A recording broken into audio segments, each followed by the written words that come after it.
Hi friends, బాగున్నారు అందరూ బాగుండాలా, మనమందరం బాగుండాలా అని మనస్ఫూర్తిగా దేవుణ్ణి అయితే కోరుకుంటున్నా. చూడండి ఫ్రెండ్స్, ఇప్పుడు టైం వచ్చేసి 12:30.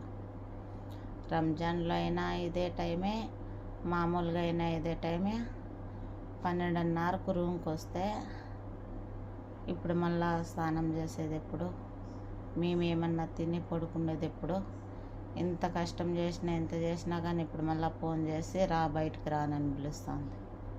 ఇప్పుడు మళ్ళీ బయటికి పోతే ఇప్పుడు మళ్ళీ గంట అర్ధ గంట ఇంకా అక్కడ ఏమన్నా పని ఉంటుంది, మళ్ళీ గంట అర్ధ గంట అక్కడ పని చేయించుకుంటారు.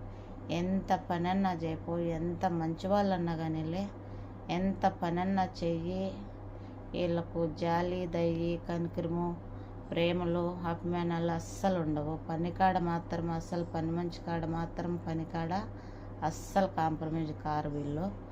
వీళ్ళు పని తర్వాతనే ఏమైనా కానీ. ఇప్పుడు టైం ఎంత టైం అవుతుంటే ఇప్పుడు వచ్చాను రూమ్కు. వచ్చిన తలకు నూనె పెట్టుకుందాము అని కూర్చున్నా. అప్పుడే కేకేస్తుంది. ఇప్పుడే కేకేస్తా, బయటికి రా ఆయన అంటుంది.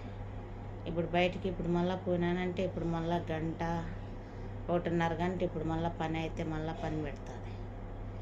ఏం చెప్పు ఆయన అంటే, నువ్వు బయటికి రా, ఆడే కూర్చొని పలుకుతాండవే ఆయన అంటారు. చూడండి, బయట దేశాలలో పరిస్థితులు ఇలాగుంటాయి.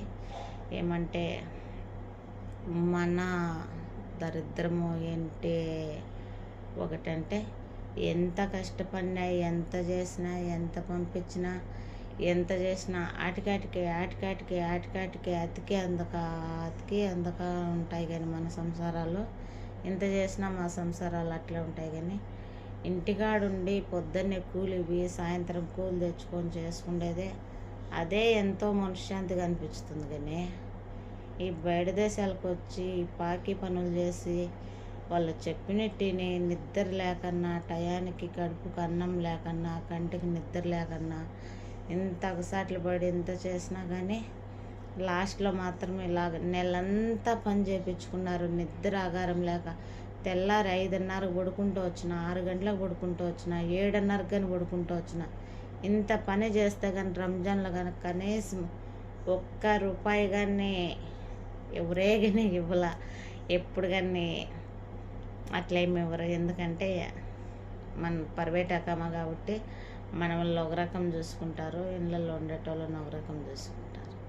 ఇలా మనస్తత్వం మాట్లాడితే ఇలాగా ఉంటాయి. గల్ఫ్ దేశంలో బ్రతుకులు ఎవరి